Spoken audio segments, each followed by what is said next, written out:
G'day everyone, I'm Jazza, and I had the help of my team to grab the worst or most dangerous art hacks and projects put together by 5-minute crafts and the like for me to do. Let's see where this takes us, shall we?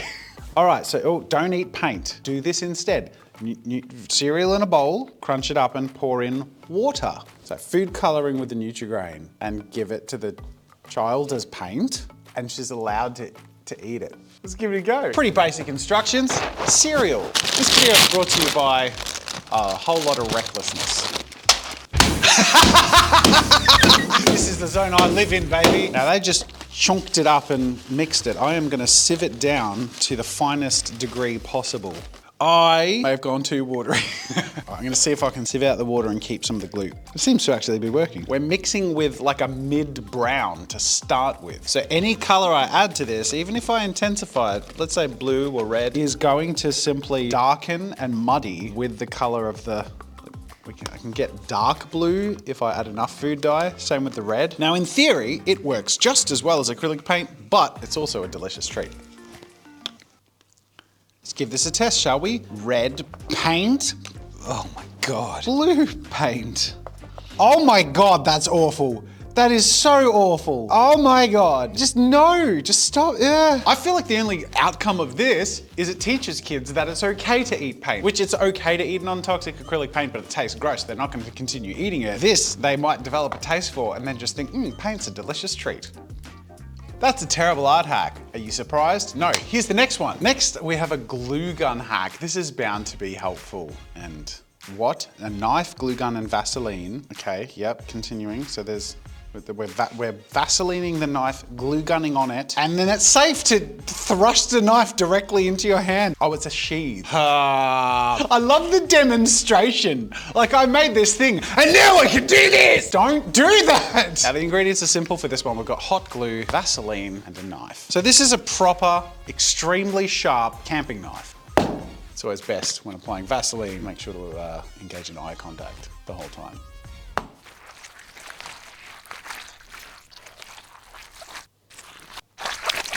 So let's try and do a little bit of a border. I want my sheath to look nice at least. It's heated up the whole surface. That's the Vaseline on the surface there. It's heated up the blade of the knife and melted the other side. Because hot glue is hot. I feel like there was a lack of just pointing that out in the original video. Now I want to point something out that has occurred to me. This is still setting. It's been a good 5 minutes. I've even run it under cold water and it's still a little goopy.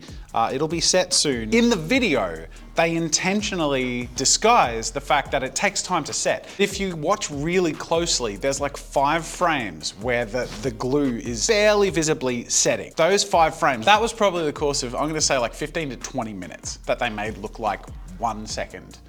Okay, I can pull it out. All right, I've got a sheath. Yeah. I have a feeling this isn't either convenient or safe, let alone aesthetically pleasing. Oh, look at that. I just cut through the, it's almost like knives are sharp and can cut barely set hot glue.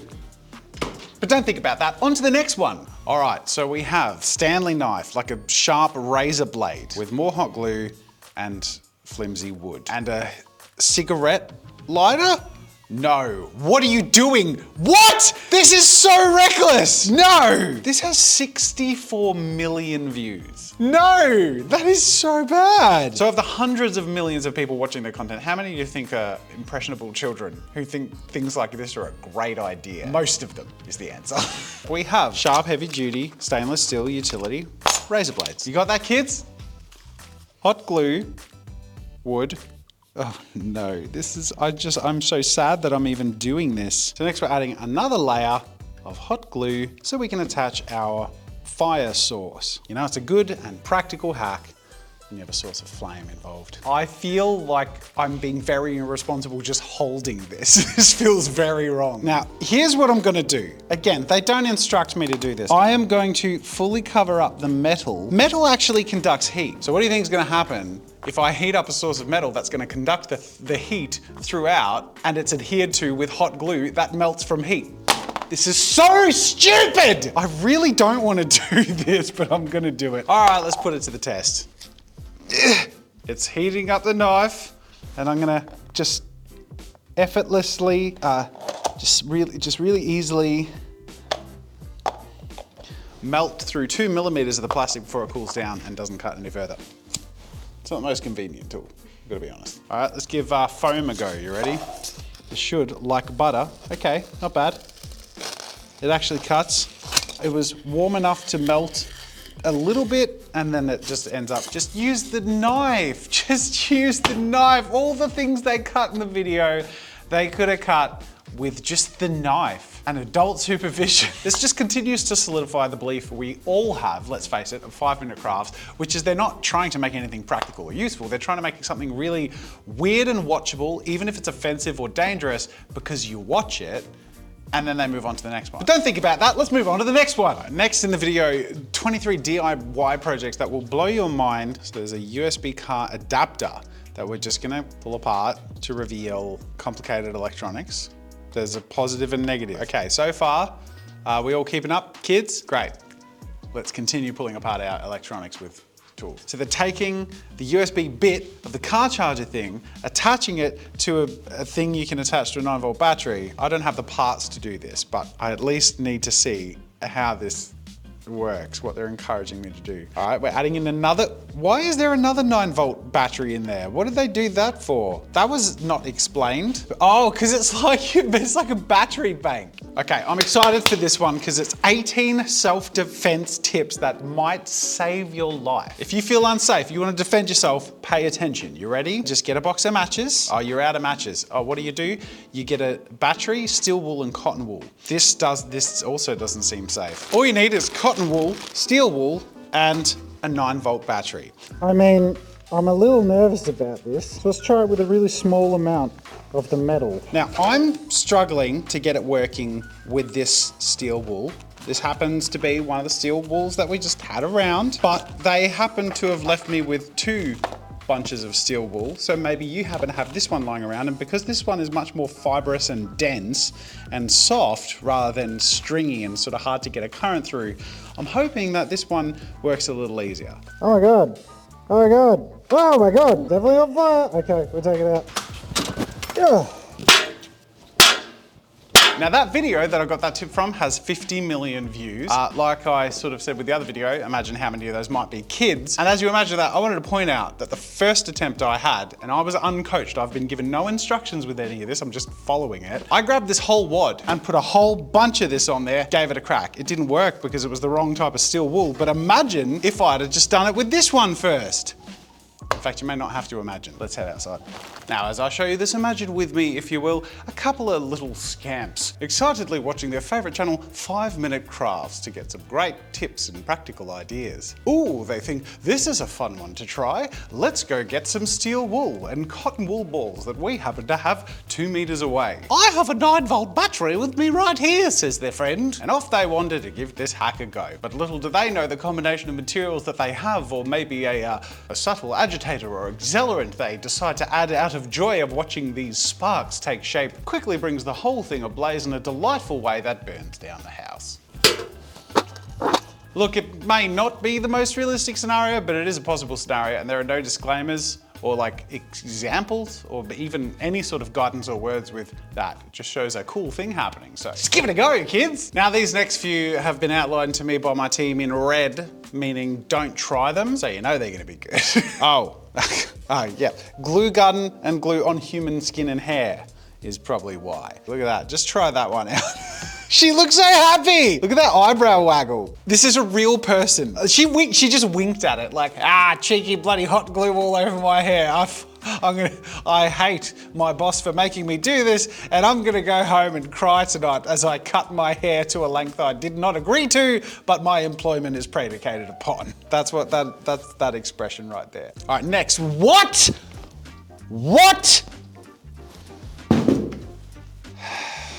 Now, I'm intelligent enough to know that there is something dividing the human tongue and the fresh, scorching hot glue just being liberally poured onto the tongue. There's something there. It's like a plastic something. Maybe it was hot glue that was, poured and dried earlier on a different surface.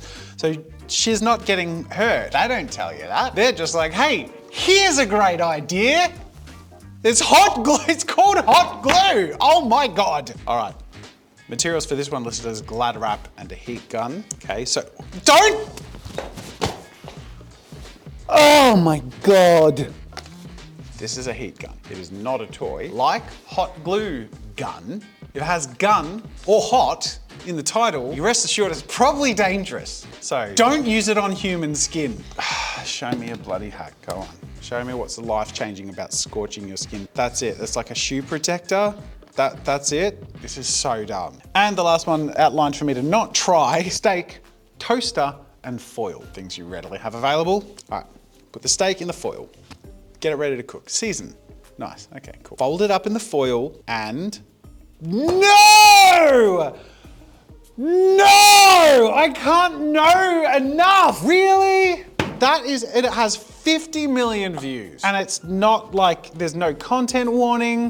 This is the video that makes me give up on life. This is the one. I didn't know it would happen, but here it is. Don't put foil in a toaster. You know those things in the middle of the toaster that run back and forth? That's electricity. Just raw exposed electricity that's just running really rampant and heating up to make toast. If you add metal into that, it's gonna make that electricity go everywhere, like we saw with a 9-volt battery. But this time we're going with mains power. Like many people have died by putting a knife in a toaster to try and get the toast out. The foil to cook steak in a toaster, it's gonna drip liquid everywhere, which by the way conducts electricity. There's another fun one for you. No, don't do these bad, stupid things. 5-minute crafts should be in trouble. This is naughty stuff.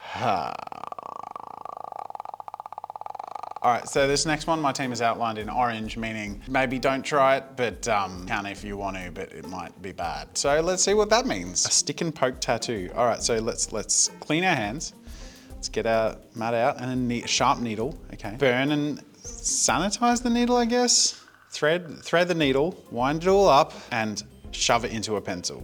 Oh no, no, no, no, it's not, you're not. No. Really, they're just, tell it, the tattoo. It's showing people how to make prison tattoos. Are they gonna do it? I haven't watched it all the way through. Maybe there's some sort of safety disclaimer. Of course there isn't. They're just gonna fucking give him a prison tattoo. Are you fucking kidding me? What the fuck? There are reasons that there are legalities around licensing and venues that you can get tattoos and the training that has to be the people who can. This is so wrong. This is so wrong. G'day everyone, Jazza interrupting myself here. Over the next few weeks, you're just gonna see this a couple of times because there is one last chance. For what you say? To get some of my classic merch before it disappears forever. Whether you're obnoxious but consistent or a kinesthetic learner or an adult like me, you can get any of my classic merch for 10% off before it disappears forever. We're redoing our whole merch line. There's some really exciting stuff to come that I can't wait to show you. But until then, I wanted to make sure everyone has the opportunity to get some of these timeless Jazza channel classics before they go. The link's in the description. The discount code is last chance. It'll give you 10% off of everything in my shop. And of course, anything you get is a huge support to the channel and it is your last chance to get it. I can't wait to show you some exciting stuff we have in store. But in the meantime, I just wanted to let you know because they're walking out the door. Back to the video. Whoa, where do you go from here? Aside from just the knowledge that we're all sad now. Do you know what's interesting to me is I feel like I can see how 5-minute crafts became what they became. Because there's something about the content creation process where you make something and people respond to it or they don't. And what they respond to, you make more of, right? So 5-minute crafts, probably way back in the day, I mean, here's an interesting experiment. Way back in the day, what was 5-minute crafts making? So let's go to their videos on their channel, sort by date oldest. Their oldest videos, right? Let's just pick some, let's not go their first video. Let's go somewhere 5 years ago, some craft ideas from 5 years ago. Here's a CD, fold it up, make it look, that's a nice little craft. Look, little umbrellas, 57,000 views. All right, so not a huge amount of views. Scroll through, oh, look, tricks with water. This is fun. 9,000 views. Mind-blowing tricks with water. Pretty straightforward. Look, the gravity of the string pulls the water. Fun to try, give it a go. You can see if you go way back to early 5-minute crafts, and I didn't know this because I've never looked, right? But I just assumed because I know how content creation works, like on the back end, and how you can't help but shape your content around what the algorithm is rewarding, what gets views, right? I mean, here's some tips for decorating that involve drawing on the walls. That's it, it's great. 5 years later, they're like, just grab this big wad of aluminium foil on a fork and fucking shove it in. Put some hot glue around it, bing bang boom, you're done, put a bow on it. Tell your mum to come have a look as the fucking house burns down. No, look, I think the point I'm trying to make is, and I didn't know this would be the moral of the story, but obviously they made some really bad or outlandish ones that got a lot of attention because people go, whoa, this is really bad or outlandish. They share it and it performs really well. So what else is a content creator to do but make more of the bad, outlandish stuff? And I think that escalates to the point where now 5 Minute Crafts is obviously just known for making absolute garbage. But beyond that, dangerous sometimes. I'm usually not this angry. I do need to say that. I'm usually in pretty good mood. Now I'm angry. God! Fucking foil in a toaster.